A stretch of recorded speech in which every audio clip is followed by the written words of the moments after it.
Star प्रवाह वाहिनीवरील लग्नानंतर होईलच प्रेम या मालिकेत सध्या रोज नवा ट्विस्ट पाहायला मिळत आहे. मालिकेत नंदिनी आणि जीवाच्या आयुष्यात अनेक वादळं येत आहेत. नंदिनी गरोदरपणाचं नाटक करत असते. घरच्यांपासून त्यांनी मिसकॅरेज झाल्याचं सत्य देखील लपवलेलं असतं. त्या डॉक्टर आर्यासोबत त्यांनी सरोगसीचा प्लॅन केलेला असतो. जीवा नंदिनीचं बाळ आर्याच्या पोटात आता वाढत असतं. पण यातली एकही गोष्ट देशमुखांना माहीत नसते. नंदिनी आपल्या बहिणीपासून म्हणजे काव्यापासून देखील हे सत्य लपवते. जीवा नंदिनीच्या आयुष्यात काहीतरी गडबड सुरू असल्याची भणक रम्याला लागते. त्यामुळे रम्या आणि वसू हे सत्य बाहेर काढण्याच्या मागावर असतात. रम्या तसा प्रयत्न करतेही. ती नंदिनीचं खोटं पोट घेऊन सगळ्यांसमोर येते. पण जीवा वेळीच सारवासारव करतो आणि हा प्रसंग टाळतो.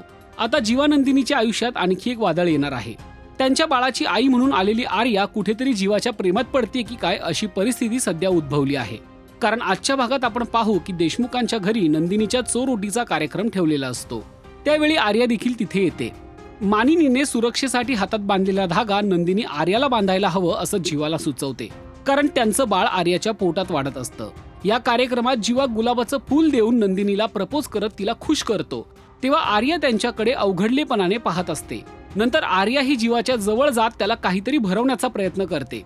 जीवा आणि आर्या नंतर रूमकडे जातात. हे सगळं पार्थ पाहत असतो. जीवा आणि आर्यामध्ये नेमकं काय सुरू आहे याचा त्याला काहीच अंदाज लागत नाही.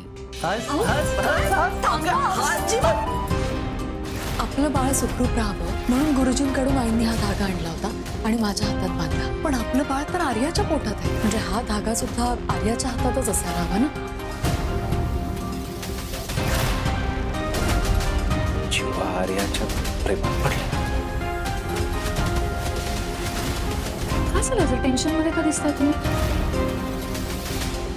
जीवा आर्याच्या प्रेमात पडलाय की काय असा संशय पार्थला येतो. त्यानंतर पार्थ त्यांच्या मागोमाग रूमकडे जातो आणि तो जे काही पाहतो त्यानंतर त्याला मोठा धक्का बसतो. अगदी काव्यालाही तो याबाबत सांगतो. आता खरंच जीवा आणि आर्या एकमेकांच्या प्रेमात पडले असतील का, की मालिका कोणत्या नवीन वळणावर जाणार आहे ते पाहणं महत्वाचं ठरतंय.